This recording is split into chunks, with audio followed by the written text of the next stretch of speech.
हरिओम। मैं हरीश यादव हराया आपकी सेवा में प्रस्तुत हूँ गीता श्लोक लेकर के। गीता श्लोक वाचन। मेरे श्लोक वाचन का सिर्फ एक ही मकसद है कि हिंदुस्तान के बच्चों के जबान पर गीता श्लोक की पंक्तियाँ रहें, ताकि उनके जबान को शुद्धता प्राप्त हो। आप हरदम सुनते हैं, कभी कभी उनके भी सामने पढ़िए। हमारी इस गीता को तवज्जो दीजिए कि देखिए ये गीता है। और आज बता दूं आपको कि जो प्रमुख श्रोता के रूप में हमें मिले हैं गुजरात भुज से सेठानी और सेठ श्री हेमचंद्र यादव जी, बहुत बहुत प्रणाम भ्राता श्री आपको। और मुझे ये बताते हुए बड़ा गर्व महसूस हो रहा है कि जिनके देख रेख में मैंने ये सब संपन्न किया पढ़ाई अपना, वो आज मुझे सुन रहे हैं। ये पाकर मुझे बहुत धन्य हो रहा हूँ। भ्राता आपको कुबेर पुत्र कहूँ, लक्ष्मी पुत्र कहूँ कि सरस्वती पुत्र कहूँ, मेरे समझ में नहीं आ रहा है। जो भी उचित समझें आप सब स्वीकार है। निर्देशन के रूप में श्री आलोक राय जी, रिकॉर्डिंग के रूप में श्री प्रेम जी उपस्थित हैं। आप सभी को साधुवाद।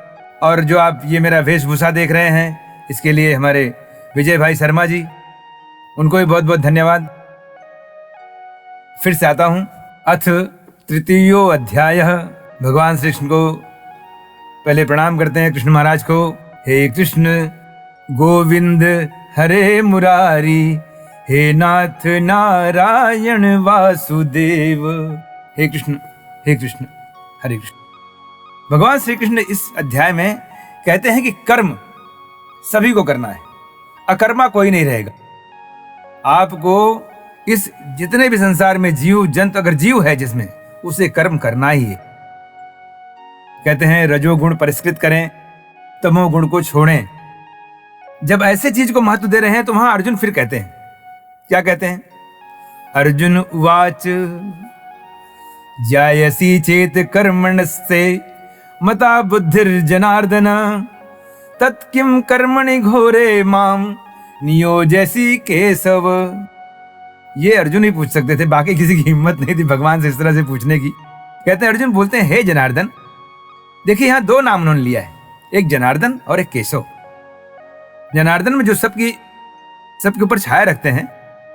हे जनार्दन, यदि आपको कर्म की अपेक्षा ज्ञान श्रेष्ठ मान्य है तो फिर हे केशव, मुझे भयंकर कर्म में क्यों लगाते हैं? ये भयंकर कर्म, मार काट, मेरे ही सारे यहाँ संबंधी हैं, उनको मार काट करने के कर्म मुझे क्यों लगा रहे हैं? व्यामिश्रेणेव वाक्येन बुद्धि धम्म मोह सीव में, तदेकम वद निश्चित एन श्रेये माप्युनाम। आप मिले हुए वचनों से मेरी बुद्धि को मानो मोहित कर रहे हैं, इसलिए उस एक बात को निश्चित करके कहिए जिसमें मैं कल्याण को प्राप्त हो जाऊं। मतलब मैं कर्म करूं तो कौन सा कर्म करूं? ज्ञान, आप कह रहे हैं ज्ञान सबसे बड़ा है, तो फिर मुझसे ये कर्म क्यों करा रहे? तो अब भगवान ने, देखिए अब तक भगवान श्री कृष्ण अर्जुन जी को एक ऐसे बता रहे थे कि चलो ठीक है मान जाए, लेकिन अब जो है, अब बता रहे हैं वो एकदम गुरु शिष्य के जैसे कि अब जो है इन्हें वो चीज बताना पड़ेगा, उस तरह का रूप दिखा करके कि ये मान जाए। श्री भगवान उवाच लोकेस्मिन् द्विविधा निष्ठा पुरा प्रोक्ता मया नघ, ज्ञान योगेन संख्यानाम कर्म योगेन योगिनाम। भगवान श्री कृष्ण बोले, हे निष्पाप, इस लोक में दो प्रकार की निष्ठा मेरे द्वारा पहले कही गई।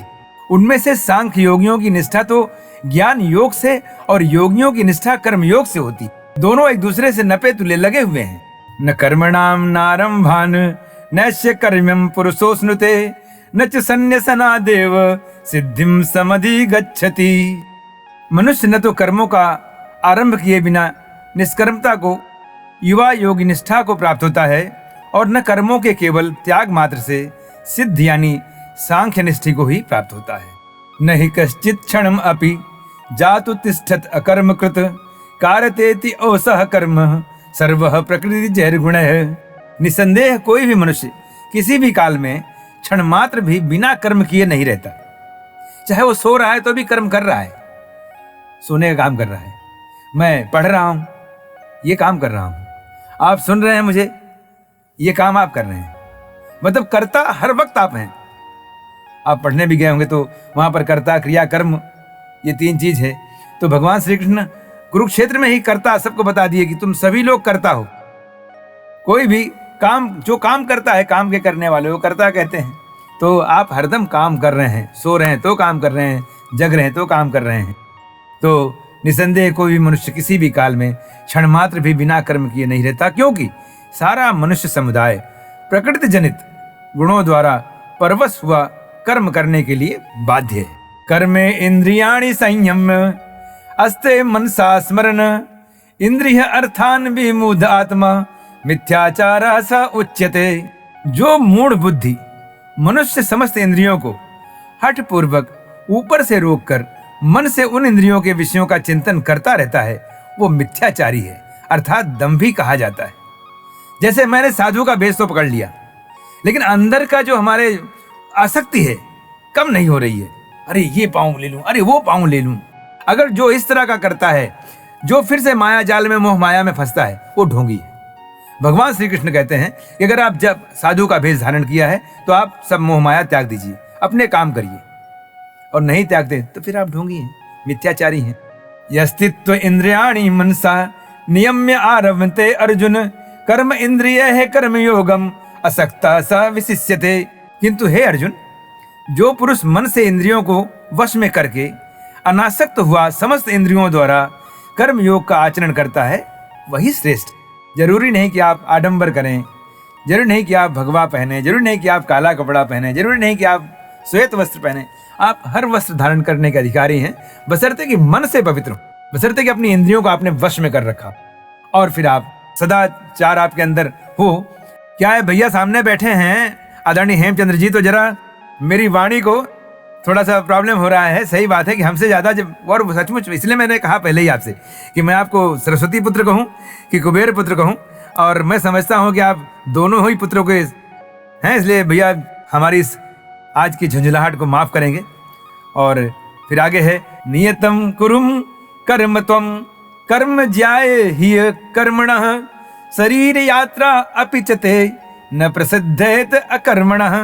तू शास्त्र विहित कर्तव्य कर्म कर, क्योंकि कर्म न करने की अपेक्षा कर्म करना श्रेष्ठ है, तथा कर्म न करने से तेरा शरीर निर्वाह भी सिद्ध नहीं होगा।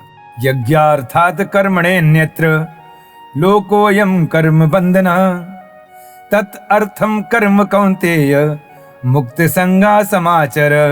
यज्ञ के निमित्त किए जाने वाले कर्मों के अतिरिक्त दूसरे कर्मों में लगा हुआ ही यह मनुष्य समुदाय कर्मों से बनता है।